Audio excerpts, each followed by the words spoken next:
سورہ یاسین تعارف.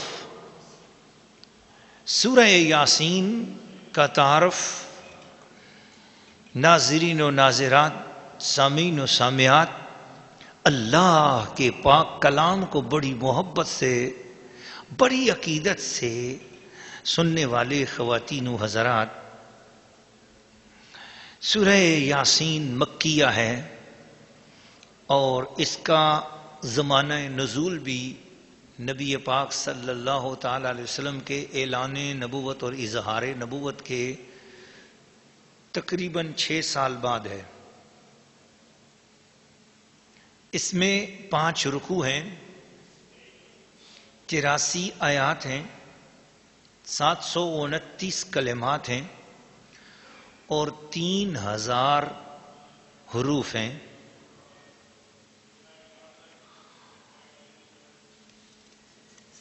نبی اکرم جان دو عالم، جان قرآن، روح قرآن، اصل ایمان جناب محمد الرسول اللہ صلی اللہ تعالی علیہ وآلہ وصحبہ وبارک وسلم کی حدیث مبارک ترمذی شریف میں ہے کہ ہر چیز کے لیے ایک دل ہے اور قرآن کا دل سورۃ یاسین ہے. ایک بار جس نے سورہ یاسین کو پڑھ لیا اسے 10 بار قرآن مجید پڑھنے کا ثواب نصیب ہو جائے گا. ایک بار سورہ یاسین کی تلاوت کرے محبت میں ڈوب کر، پیار میں ڈوب کر، عقیدت اور چاہت سے، تو گویا اسے پورا قرآن 10 مرتبہ پڑھنے کا ثواب نصیب ہو جائے گا. یہ حدیث شریف غریب ہے اور اس کی اسناد میں ایک راوی مجہول ہے، اور ابو داؤد کی حدیث شریف میں ہے سید عالم صلی اللہ علیہ وآلہ وسلم نے فرمایا اپنے اموات پر سورہ یاسین پڑھو، اس لیے کہ قرب موت اور حالت نزا میں مرنے والے کے پاس جب یاسین شریف پڑھی جاتی ہے تو اس کی برکت سے اس کی روح نکلنے میں آسانی ہو جاتی ہے، اور اسے ملک الموت کے جو پنجے کی تکلیف ہے سورہ یاسین کی برکت سے وہ ملک الموت کے پنجے کی تکلیف محسوس نہیں ہوتی، اور وہ قرآن کی برکت سے مسکراتے ہوئے اپنی جان دے دیتا ہے.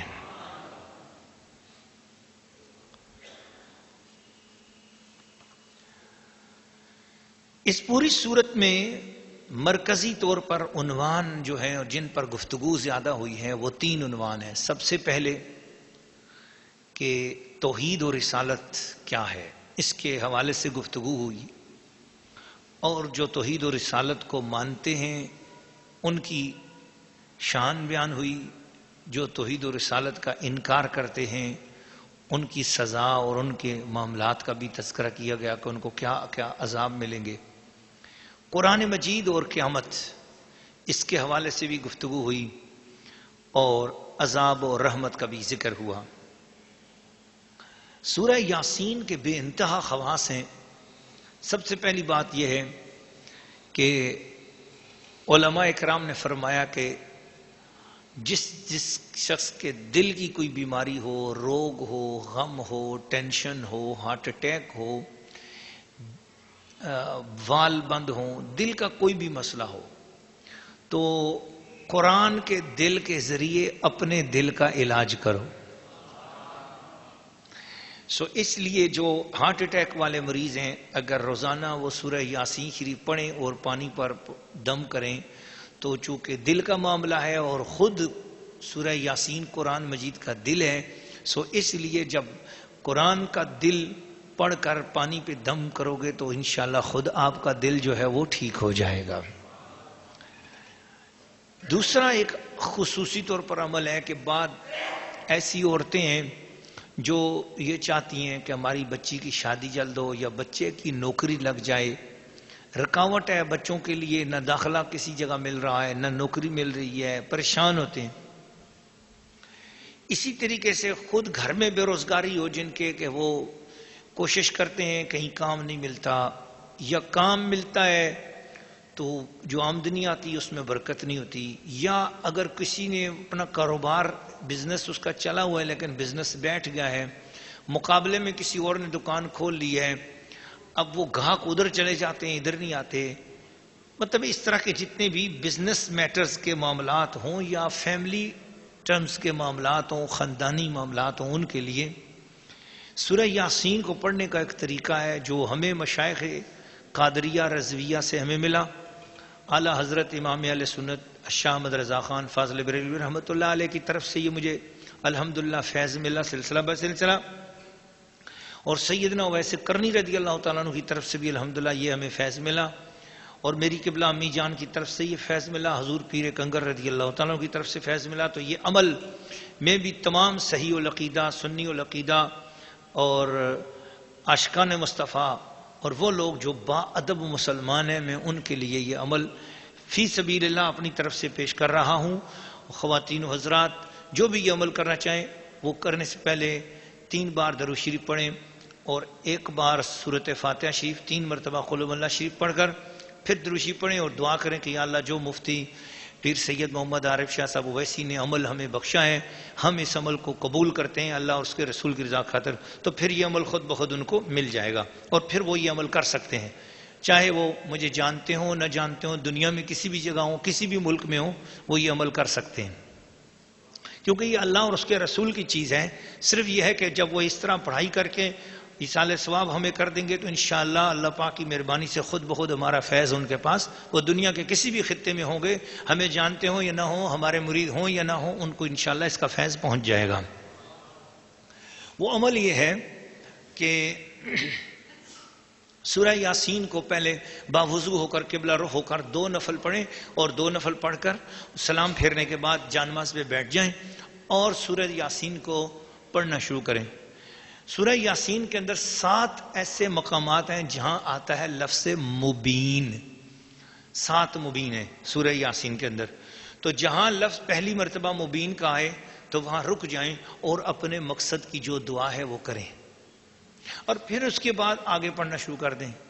جب اگلے مبین پہ پہنچیں پھر اپنے اس مقصد کے لیے وہ اپنے معاملے کے لیے دعا کریں، پھر تیسرے مبین پر، پھر چوتھے پہ، 5ویں پہ، 6 پہ، 7ویں پہ دعا کریں، اس کے بعد سورۃ یاسین کا اختتام کر دیں، پھر 3 مرتبہ درود شریف پڑھیں اور آخر میں پھر دعا کریں یا اللہ جو 7 مبینوں کے اندر میں نے دعا کی ہے اس کو، میرے اس مقصد کو یا اللہ تو پورا فرما اور میرے اوپر کرم فرما، یہ میرا مسئلہ حل ہو جائے، جو بھی آپ کا وہ مسئلہ جو بھی مراد ہے وہ اللہ تعالیٰ کی بارگاہ میں پیش کریں اور پھر آمین کہہ کے اٹھ جائیں۔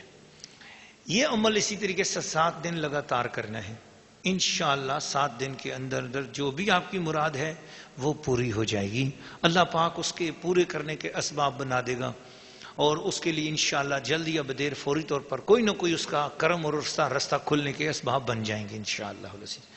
تو یہ عمل میں نے سب کو دیا، سب کہہ دیں ہم نے اللہ اور رسول کی رضا کی خاطر قبول کیا۔ تیسرا عمل یہ ہے کہ بعد سورہ یاسین کے حوالے سے بعض لوگ ایسے ہوتے ہیں جن کی اولاد اتنی نافرمان ہو گئی یا بیوی نافرمان ہو گئی، بات بات پہ طلاق مانگتی ہے، گھر کا کام نہیں کرتی ہے، خدمت نہیں کرتی ہے، ماں باپ کی عزت نہیں کرتی ہے اور وہ اس طرح کا بیہیو کرتی ہے کہ شوہر کے رشتہ داروں کی عزت نہیں کرتی ہے، اپنے والوں کی طرف تو بہت جھکتی ہے لیکن شوہر والوں کا بالکل دھیان اور ادب نہیں کرتی، یعنی ایسا کلاس ڈفرینس آ چکا ہو اور نہ چھوڑنے کی نہ رکھنے کی، اور بہت ہی اسی طرح اولاد اگر نافرمانی کرتی ہو، بڑی ہو گئی ہو اور اب اولاد کنٹرول میں نہ ہو، نافرمان ہو۔ یہ عمل الحمدللہ پہلا عمل بھی الحمدللہ ہم نے بہت جگہوں پر دیا اور اللہ پاک کی مہربانی سے آج تک جس نے اس عمل کو کیا اس کو فیض پہنچا۔ یہ دوسرا عمل جو ہے یہ بھی الحمدللہ 3-4 احباب کو میں نے دیا اور جو ان کی مرادیں تھیں واقعی عقلی طور پر ظاہری طور پر ہو ہی نہیں سکتا تھا کہ وہ ایسا ہو، لیکن اللہ پاک نے سورۃ یاسین کی برکت سے وہ کام کیے۔ تو یہ عمل یہ ہے کہ 7 جمعرات مٹی کے 7 ڈھیلے لے لیں اور ہر ڈھیلے پر 1 بار سورۃ یاسین پڑھ کر دم کریں اور یہ کہیں کہ یا اللہ فلاں برے کام میں یا فلاں بری عادت میں جو فلاں بندہ یا فلاں عورت ملوث ہے، اے اللہ اس کا دل اس بری عادت سے دور ہو جائے، یہ کہہ کر اس ڈھیلے پر دم کریں. پھر سورۃ یاسین پڑھ کر دوسرے ڈھیلے پر دم کریں. اس طرح 7 ڈھیلے ہوں اور جمعرات کا دن ہونا چاہیے تو ان پہ دم کر دیں. پھر ان 7 کے 7 ڈھیلوں کو لے کر کسی پرانی قبر میں چلے جائیں، کسی پرانی قبر میں، تو وہاں پر وہ ڈھیلے ڈال دیں اور یہ کہیں یا اللہ جس طرح یہ مردہ ہے اسی طرح میرے بیٹے، میرے بھائی یا میری بیوی یا میری بہن یا فلاں دوست جو فلاں شرابی یا فلاں زانی یا فلاں جواری یا فلاں برا کام کرنے والا یا فلاں نافرمانی کرنے والے کا دل اس نافرمانی سے، اس برائی سے یا اس گناہ سے اس طرح الہ العالمین دور ہو جائے جس طرح یہ مردہ زندگی سے دور ہو گیا ہے، اس طریقے سے یا اللہ اس کو اس برے کام سے دور کر. بس یہ ڈھیلے قبر کے اندر پھینک کر آپ آ جائیں، یا قبر پرانی قبر ہونی چاہیے، پرانی قبر پہ رکھ کے آ جائیں. بس پھر اس کے بعد اگلی جمعرات کو پھر یہ عمل کریں، اگلی جمعرات کو پھر یہ عمل کریں، اس سے اگلی جمعرات کو پھر 7 جمعرات تک یہ عمل کریں گے تو انشاءاللہ برے سے برا آدمی بھی نیک ہو جائے گا. ایک دوست ہیں ہمارے یہاں کراچی میں ہی رہتے ہیں، ہم ان کا نام نہیں لینا چاہیں گے تاکہ کسی کا پردہ ہی رہنا چاہیے. تو ان کا بیٹا جو ہے انہوں نے امریکہ میں بھیجا پڑھنے کے لیے، بڑا خرچہ کیا اس کے اوپر، کوئی 15-20 لاکھ روپے خرچ کر دیا. اور جب وہ پڑھا کے واپس آیا تو اس کی حالت یہ تھی کہ نہ اس کے اندر کوئی حیا تھا، نہ اس کے اندر کوئی شرم تھا، نہ ماں بہن کی تمیز تھی، نہ والد کے ساتھ وہ تمیز سے بات کرتا تھا. ہر ایک سے اتنی بدتمیزی، ہمسایوں سے لڑائی، رشتہ داروں سے لڑائی، وہ بالکل ہی اپنی موڈ کا ایک آدمی نکلا. تو باپ جو ہے نا مسجد میں آ کے پھوٹ پھوٹ کے روتا تھا اور ہمیں سے کہتا تھا کہ مفتی صاحب کیا میری اس سے غلطی ہوئی، میری کمائی حلال کی تھی، میں نے کوئی حرام کا پیسہ اس کو نہیں بھیجا تھا، حلال کی کمائی سے اس کو امریکہ میں بھیجا، اب پڑھ لکھ کے آیا ہے اور اب اس کا یہ حال ہے کہ وہ ہمیں اتنا ستاتا ہے اور ایسا ہمارے اوپر ظلم کرتا ہے. میں نے کہا اپنے بچے کے لیے تم یہ عمل کر سکو گے. اس کو میں نے یہ عمل دیا جمعرات کی جمعرات 7 ڈھیلوں پہ یہ سورہ یاسین پڑھ کر اس کو پرانی قبر میں ڈالنے کا. اس نے کہا انشاءاللہ میں کروں گا، یہ تو میرے اوپر جو گزر رہی ہے وہ میں جانتا ہوں. اس نے عمل کرنا شروع کیا. ابھی تیسری جمعرات وہ عمل کر رہا تھا تو میرے پاس آیا دوڑتا ہوا کہ مجھے 5 منٹ کے لیے ملاقات کر دیں. بہت مصروف تھا ان دنوں میں، لیکن میں نے کوشش کی کہ چلو اس کو اتنی دور سے آیا ہے تو ملاقات کروں. میں نے اس سے ملاقات کی تو وہ خوشی کے ساتھ مٹھائی کا ڈبہ پیش کر رہا ہے. میں نے کہا ہوا کیا؟ کہنے لگے میرا بیٹا ایسا نیک ہو گیا ہے جیسا امریکہ جانے سے پہلے نیک تھا، ساری بری عادتیں اس میں دور ہو گئی ہیں اور بالکل نمازی بھی ہو گیا ہے اور سب سے حسن اخلاق سے بات کرتا ہے اور بالکل ٹھیک ہو گیا ہے ماشاءاللہ. میں نے کہا آپ نے عمل پورا کرنا ہے. بہرحال تو اس نے پوری 7 جمعرات عمل کیا. تو کہنے کا میرا مقصد یہ ہے کہ یہ جو اعمال آپ کو میں نے بخشے ہیں یہ بہت عظیم و شان چیزیں اور یہ بہت ہی بابرکت چیزیں ہیں. خصوصاً بالخصوص جو اس کا یہی عمل ہم نے جو ہے نا وہ باہر کے ممالک کے اندر بھی جو ہے نا کروایا وہ، لیکن وہاں پرابلم یہ کہتے ہیں پرانی قبر تو اول کوئی نہیں ملتی کیونکہ ثابت نئی قبریں ہیں، سارے لوگ نئے نئے آئے، نئے نئے مرے ہیں یہاں کے، پرانی قبر کوئی نہیں ملتی. دوسرا باہر کی دنیا میں یہ پرابلم ہے کہ قبرستان میں اس طریقے سے ڈھیلے لے کر جانا یہ غیر قانونی ہے وہاں پہ، اور وہ پکڑ لیتے ہیں. اور خاص کر دبئی وغیرہ میں یہ عمل کرنا بہت مشکل ہے، یا عرب کنٹریز میں وہ کہتے ہیں یہ جادو ہو رہا ہے. اب وہ بے وقوف ہیں، ان لوگوں کو پتہ ہی نہیں ہے قرآن مجید کے ذریعے علاج ہو رہا ہے اور وہ اس کو کہتے ہیں یہ جادو ہو رہا ہے. افسوس ہے، صد افسوس قرآن کو وہ جادو کہیں تو پھر ان میں اور پرانے دور کے ان لوگوں میں جو اسلام کو مانتے نہیں تھے وہ بھی قرآن کو جادو کہتے تھے. تو ان لوگوں کو حیا اور شرم آنی چاہیے. ان کے پاس کوئی دلیل ہی نہیں ہے اللہ کے پاک کلام کے عمل کو یہ جادو کیوں کہیں. یہ علاج کا ایک طریقہ ہے. رسول پاک صلی اللہ علیہ وسلم نے ان لوگوں کا علاج کیا تھا جن کے پیٹ پھول گئے تھے، مدینہ شریف میں آئے تھے. حضور علیہ الصلوۃ والسلام نے فرمایا ان کو جو ہے نا اونٹ کے دودھ میں اونٹ کے پیشاب والی دم اور اونٹ کا پیشاب ملا کر ان کو پلاؤ. ویسا کیا تو وہ ٹھیک ہو گئے. تو اب یہ علاج ہوتا ہے. اگر دودھ کے اندر اونٹ کا پیشاب ملا کر علاج کیا جا سکتا ہے تو یہ علاج شریعت کے اندر جائز ہے اور رسول پاک نے کیا ہے. تو قرآن مجید کے ذریعے بھی کسی کے مقدر کو بدلا جا سکتا ہے اور قرآن مجید کے ذریعے جو علاج ہیں وہ حق ہیں. تو اس طرح کی افراط و تفریط عرب کے لوگوں کو بھی نہیں کرنی چاہیے. نہ دبئی والوں کو ایسا کرنا چاہیے، نہ ابوظہبی والوں کو کرنا چاہیے، اور نہ سعودی عرب والوں کو، نہ قطر والوں کو، نہ کویت والوں کو. اللہ تعالیٰ ان لوگوں کو صحیح سمجھ عطا فرمائے کہ یہ قرآن مجید کے ذریعے علاج جو ہے یہ بالکل جائز ہے. اسی طرح بار دیگر مسائل جب ہم نے ان کو یہ عمل دیا تو ان کے لیے یہ دو پرابلم کھڑی ہو گئی.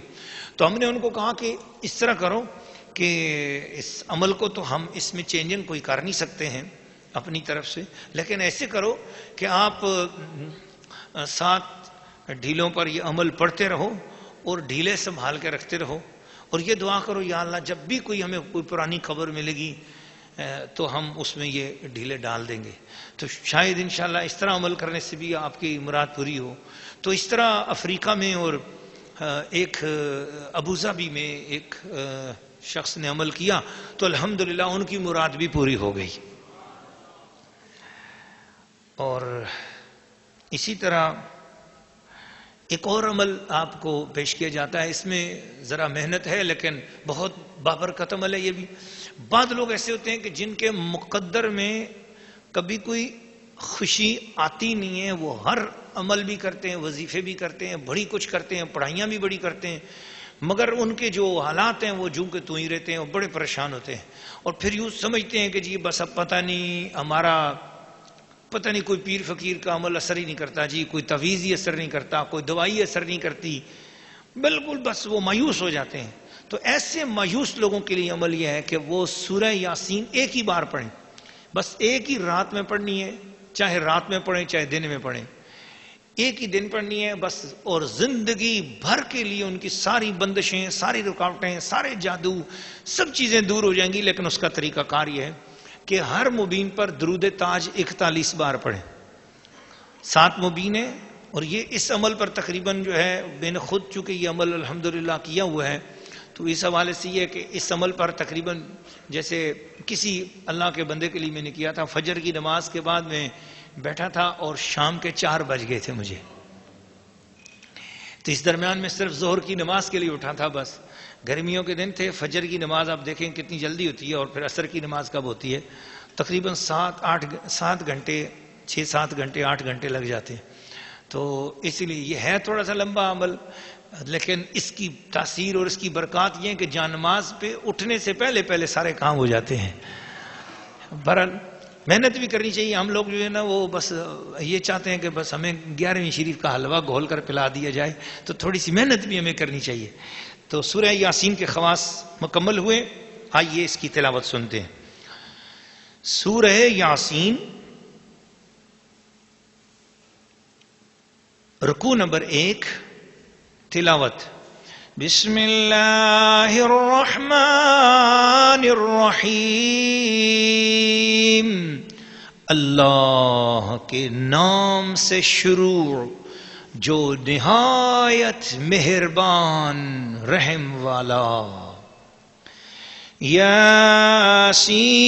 یاسین والقرآن الحکیم انک لمن المرسلین إنك لمن المرسلين على صراط مستقيم تنزيل العزيز الرحيم لتنذر قوما ما أنذر آباؤهم فهم غافلون لقد حق القول على أكثرهم فهم لا يؤمنون إنا جعلنا في أعناقهم أغلالا فهي إلى الأذقان فهم مقمحون وجعلنا من بين أيديهم سدا ومن خلفهم سدا فأغشيناهم فهم لا يبصرون وسواء عليهم أأنذرتهم أم لم تنذرهم لا يؤمنون إنما تنذر من اتبع الذكر وخشي الرحمن بالغيب فبشره بمغفرة وأجر كريم إنا نحن نحيي الموتى ونكتب ما قدموا وآثارهم وكل شيء أحصيناه في إمام مبين.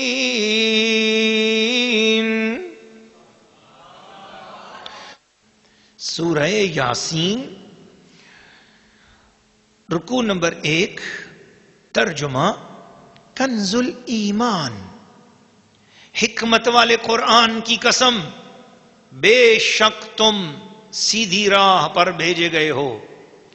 یاسین، حکمت والے قرآن کی قسم، بے شک تم سیدھی راہ پر بھیجے گئے ہو. عزت والے مہربان کا اتارا ہوا تاکہ تم اس قوم کو ڈر سناؤ جس کے باپ دادا نہ ڈرائے گئے تو وہ بے خبر ہیں. بے شک ان میں اکثر پر بات ثابت ہو چکی ہے تو وہ ایمان نہ لائیں گے. ہم نے ان کی گردنوں میں توق کر دیے کہ وہ ٹھوڑیوں تک ہیں تو یہ اوپر کو منہ اٹھائے رہ گئے. اور ہم نے ان کے آگے دیوار بنا دی اور ان کے پیچھے ایک دیوار اور انہیں اوپر سے ڈھانک دیا تو انہیں کچھ نہیں سوجھتا اور انہیں ایک سا ہے. تم انہیں ڈراؤ یا نہ ڈراؤ وہ ایمان لانے کے نہیں. تم تو اسی کو ڈر سناتے ہو جو نصیحت پر چلے اور رحمان سے بے دیکھے ڈرے تو اسے بخشش اور عزت کے ثواب کی بشارت دو. بے شک ہم مردوں کو جیلائیں گے یعنی زندہ کریں گے اور ہم لکھ رہے ہیں جو انہوں نے آگے بھیجا اور جو نشانیاں پیچھے چھوڑ گئے اور ہر چیز ہم نے گن رکھی ہے ایک بتانے والی کتاب میں. سورہ یاسین رکوع نمبر 1 تفسیر. اللہ کے پیارے بندو، رسول پاک صلی اللہ علیہ وسلم کے اوپر اترنے والے اس پاکیزہ اور عظیم کلام کو محبت اور دل کی عقیدت سے سننے والے خواتین و حضرات، سورہ یاسین کا آغاز ہوا. اللہ کریم نے اپنے محبوب کا نام لیا. مفسرین کرام فرماتے ہیں یاسین حضور صلی اللہ علیہ وسلم کا ایک نام ہے اور اس کا ترجمہ بعد مفسرین نے کیا ہے کہ یاسین کا مطلب ہے اے سردار اور اے سید. تو والقرآن الحکیم، قرآن حکیم کی قسم، اللہ قرآن کی قسم اٹھا کر پہلے حضور کو سید فرمایا. اے سردار، لوگوں کائنات میں اس سے بڑی عزت کیا ہوگی کہ ساری کائنات یہ چاہتی ہے کہ اللہ ہمیں اپنا بندہ ہی کہہ دے تو ہماری زندگی کی معراج ہو جائے گی کہ ہمیں ہمارے رب نے بندہ کہا ہے. اس ہستی کے مقام کا عالم کیا ہوگا جسے رب نے سردار فرمایا ہے. اے سید، اے سردار. والقرآن الحکیم، قرآن حکیم کی قسم، انک لمن المرسلین، بے شک آپ اللہ کی طرف سے بھیجے ہوئے رسول ہو. یہ تینوں باتیں عظمت مصطفیٰ، شان مصطفیٰ، کمال مصطفیٰ کی دلیل ہیں. لیکن ہم لوگوں کو رب کریم آداب بتا رہا ہے. لوگوں، میرے نبی کی شان بیان کرنی ہو، میرے نبی کا مقام بیان کرنا ہو تو میرے نبی کی محفل جب سجاؤ تو پہلے میرے نبی کی نعت پڑھ لیا کر. یاسین کہہ کر حضور کی نعت پڑھ لی، والقرآن الحکیم کر کے بتا دیا کہ اس نعت میں تلاوت بھی ہو جائے، قرآن کی بات بھی ہو جائے. اور پھر انک لمن المرسلین، حضور کی بشری تقاضے نہ بیان کیا کرو، حضور کی فضیلتیں بیان کیا کرو. انک لمن المرسلین علی صراط مستقیم، سیدھی راہ پر بھیجے گئے. محبوب، اتنا بڑا آپ کا اکرام. یہ 4 باتیں کرنے کے بعد اب اللہ کریم فرما رہا ہے تنزیل العزیز الرحیم. یہ جو سیدھا راستہ ہے یا یہ جو قرآن ہے یا یہ جو آپ کا وجود ہے، گویا تینوں کی طرف یہ اشارہ ہو رہا ہے. کیا ہے؟ فرمایا تنزیل العزیز الرحیم، بہت غلبے والے، بہت عزت والے اور بڑی رحمتوں والے رب کی جانب سے یہ سب نزول ہوا ہے. یہ ان کی طرف سے. تو اس میں عزیز الرحیم کی جو تفسیر ہے اس کے اندر بہت سارے بڑے بڑے پیارے اقوال ہیں. میرے پاس وقت نہیں، میں صرف اتنی عرض کروں گا کہ بتایا لوگوں اگر غلبہ چاہتے ہو تو میرے محبوب سے جڑ جاؤ اور قرآن سے جڑ جاؤ. عزیز الرحیم کے کلمات نے بتا دیا. اور مہربانیاں چاہتے ہو تو میرے محبوب سے اور میرے محبوب کے قرآن سے جڑ جاؤ. اگر تم میری رحمتیں چاہتے ہو دنیا اور آخرت کی تب بھی تمہیں قرآن اور دامن مصطفیٰ سے ملے گی. اور اگر تم میری طرف سے عزتیں چاہتے ہو تمہیں عزت ملے، تمہیں کرم ملے، تمہیں مہربانی ملے، تو تمہیں دامن مصطفیٰ میں اور دامن قرآن کی طرف متوجہ ہونا ہوگا۔ تم حضور سے جتنا جتنا عزت کے ساتھ اور جتنی جتنی تعظیم اور خدمت کے ساتھ حضور کے ساتھ جڑتے جاؤ گے، قرآن کے ساتھ جڑتے چلے جاؤ گے، جتنا قرآن اور صاحب قرآن کے تم زیادہ قریب ہوتے جاؤ گے، اتنا زیادہ اللہ تعالیٰ تمہیں عزت عطا فرماتا جائے گا۔ اپنوں کی بات ہو گئی، اپنوں سے بات ہو گئی، اپنی بات ہو گئی۔ اب فرمایا محبوب تیرے امتیوں کا قرآن کا مقصد کیا ہے؟ لِتُنذِرَ قَوْمًا مَا أُنذِرَ آبَاؤُهُمْ فَهُمْ غَافِلُونَ۔ مکہ شریف کے اندر یہ صورت نازل ہوئی، اہل مکہ سے بھی خطاب ہے اور دنیا بھر کے ایسے لوگ جن تک آج قرآن اور مصطفیٰ کا پیغام نہیں پہنچ سکا۔ حضور کے غلاموں، یہ وہ ڈیوٹی اب آپ نے دینی ہے، آپ کا کام ہے۔ اور اس فقیر کی طرف سے یہ اعلان ہے، انٹرنیٹ کے ذریعے، میڈیا کے ذریعے، جہاں جہاں یہ ڈی وی ڈی اور سی ڈی سنی جائے گی، جن جن لوگوں کے سامنے یہ سی ڈی پہنچے گی، میں ان سب سے عرض کرتا ہوں کہ اگر آپ کو نہیں پتا تھا تو سن لو، یہ ہمارا پیغام سمجھو یہ پیغام رسول ہے، سن لو یہ پیغام قرآن مجید ہے، سن لو یہ پیغام رب العالمین ہے۔ پھر نہ کہنا کہ ہمارے باپ دادا کو بھی نہیں پتا تھا اور ہمیں بھی نہیں پتا تھا قرآن کون ہے اور محمد کون ہے اور اسلام کون ہے۔ یہ پیغام سن لو، یہ حضور صلی اللہ علیہ وسلم کی طرف سے پیغام ہے۔ کیا کہ تم لوگوں نے کلمہ پڑھنا ہے، اسلام میں داخل ہونا ہے۔ اے ہندوؤں، اے سکھوں، اے عیسائیوں، اے یہودیوں، اے دنیا بھر کے اندر جہاں کہیں بھی میرے مصطفیٰ سے غفلت کر رہے ہو، میرے مصطفیٰ کے در پہ ابھی تک پہنچے نہیں ہو، میرے مصطفیٰ کے قرآن کو تم نے ابھی سے سینے سے نہیں لگایا ہوا، تو آپ کو یہ پیغام دے رہا ہے رسول پاک کے دروازے کا ادنا نوکر کہ آؤ کلمہ پڑھو، لا الہ الا اللہ محمد رسول اللہ، حضور کی دہلیز پہ آ جاؤ، تمہیں رحمت بھی ملے گی، تمہیں عزت بھی ملے گی، دنیا و آخرت میں نوازے جاؤ گے۔ پھر فرمایا لقد حق القول على اکثرهم فهم لا يؤمنون۔ یہ بات بھی ہے کہ ان میں ہٹ دھرم ایسے لوگ ہیں۔ یورپ میں 7.5 لاکھ کتابیں لکھی جا چکی ہیں رسول پاک کے خلاف، قرآن کے خلاف، ہٹ دھرم ہے، سمجھتے ہیں، جانتے ہیں سب کچھ، قرآن حق ہے، قرآن سچ ہے۔ جیسے قرآن کے اندر کسی ایک آیت میں بھی شک نہیں ہے، ہر آیت حق، ہر جملہ حق، ہر زبر زیر پیش اپنی جگہ پر بے مثل بے مثال۔ لیکن ان کے پاس بائبل، تورات، انجیل، کسی کے بارے میں وہ قسم اٹھا کے نہیں کہہ سکتے کہ یہ اصل کتاب ہے۔ کوئی نہیں، کوئی دنیا کا پادری، کوئی دنیا کا عیسائی، کوئی دنیا کا یہودی، کوئی دنیا کا اہل کتاب قرآن کے سوا، قرآن سے ہٹ کر، قرآن کے مقابلے میں اپنی کسی بھی کتاب کو لے آئے جو یقین قرآن کے بارے میں خود اس کے دل میں ہوگا، وہ یقین اس کا اپنی کتاب کے بارے میں نہیں ہوگا۔ آؤ جمع قرآن پہ غور کرو، تدوین قرآن پہ غور کرو، قرآن کی ہسٹری پر غور کرو،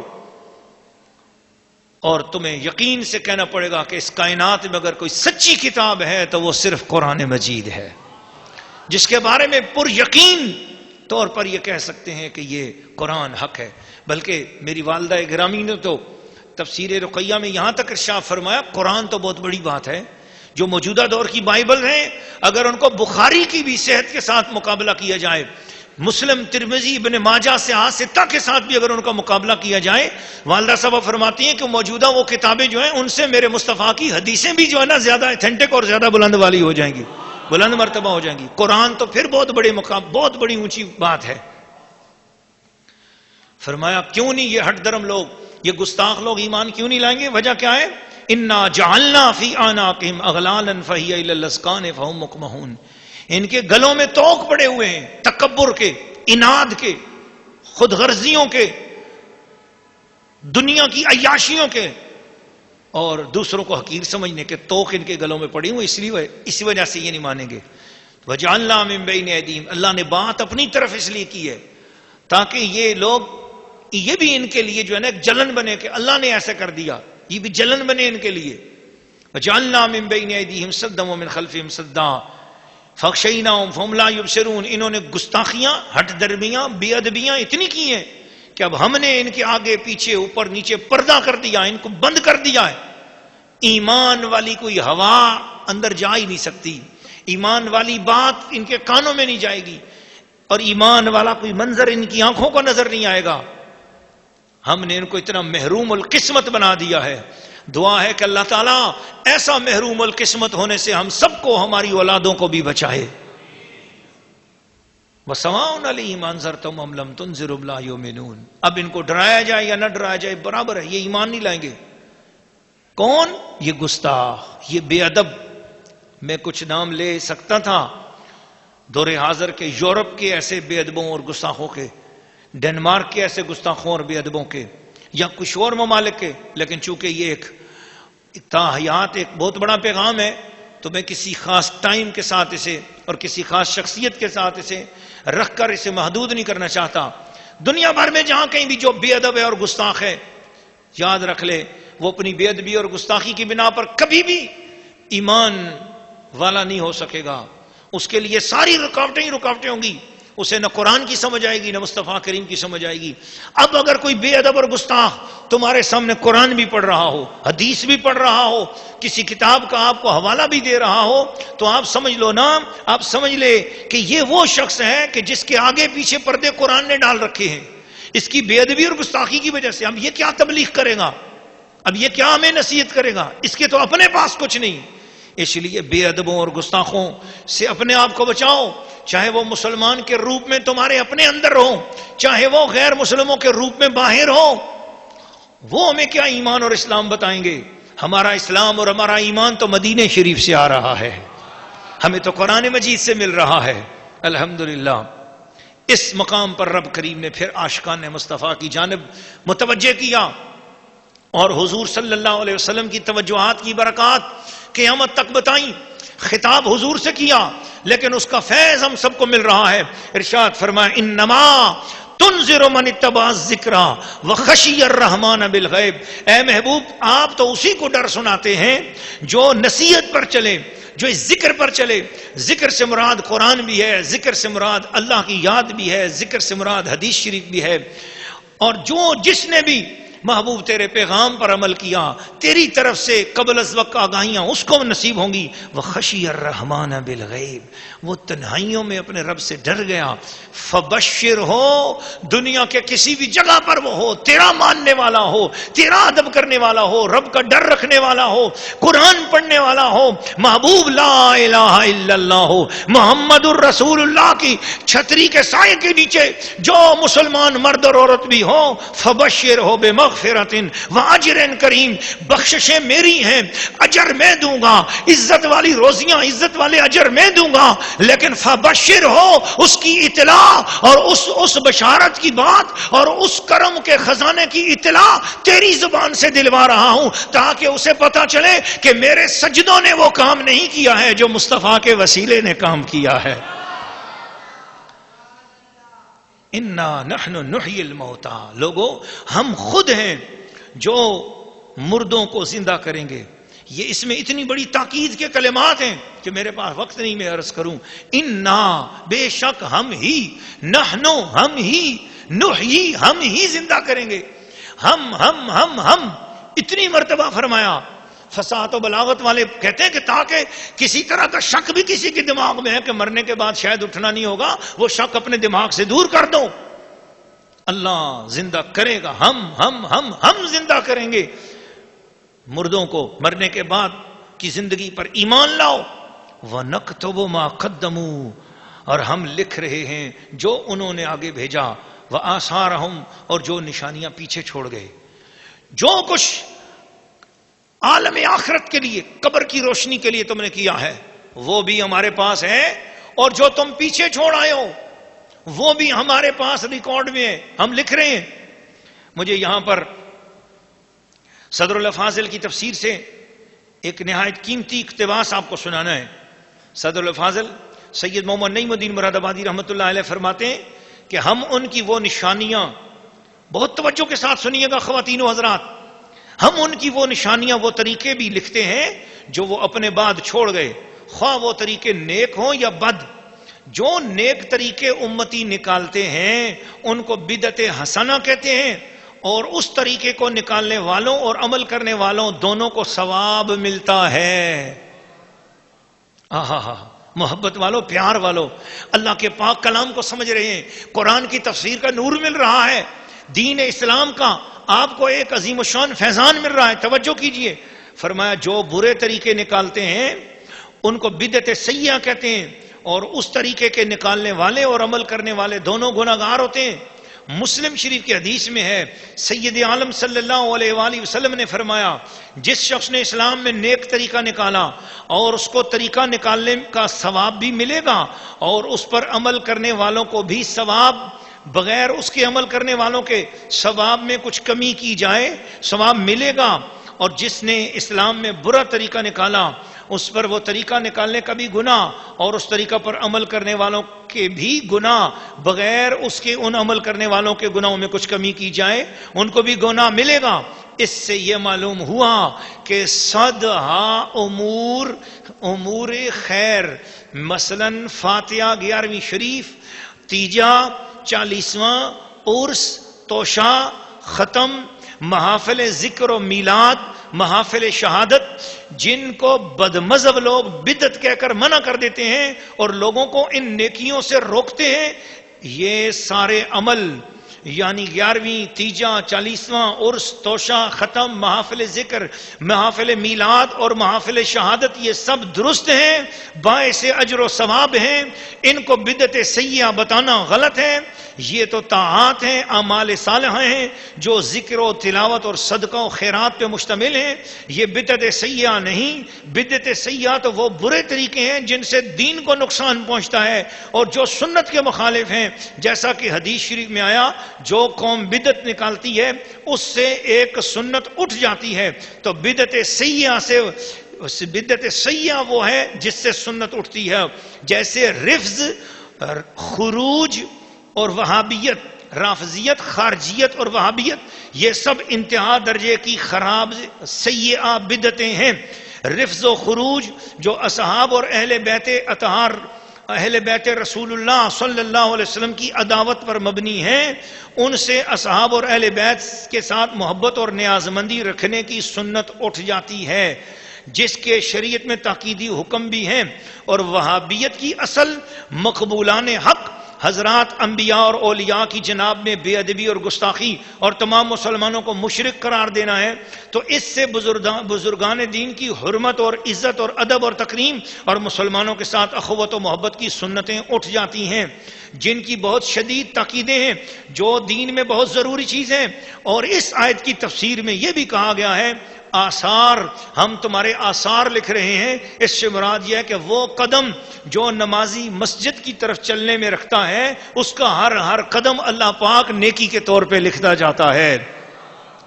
اور اس معنی پر آیت کے شان نزول یہ بھی بیان کی گئی کہ بنی سلمہ مسجد طیبہ کے دور کنارے، مدینہ شریف کے دور کنارے پہ رہتے تھے. انہوں نے چاہا کہ رسول پاک کی مسجد کے قریب آ کر مکان بنا لے بسیں.